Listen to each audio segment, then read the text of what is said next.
জীবনে একটা প্রতিজ্ঞা করে নেন, নামাজ অনেক বেশি পড়ার দরকার নেই।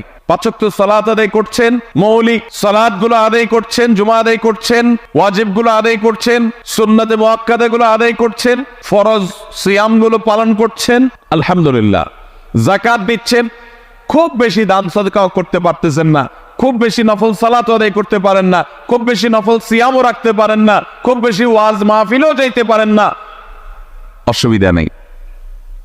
একটা প্রতিজ্ঞা করেন যে ঈমানটাকে বিশুদ্ধ করবার পর, শিরক এবং কুফর থেকে আকীদাটাকে সহিহ করবার পর আমি 5 ওয়াক্ত সালাত, রমজানের সিয়াম, হজ ফরজ হলে হজ, যাকাত ফরজ হলে যাকাতটা আদায় করব, আর আমি হারাম উপার্জন থেকে বেঁচে থাকবো। ইনশাআল্লাহ জান্নাতের পথ একেবারে সহজ।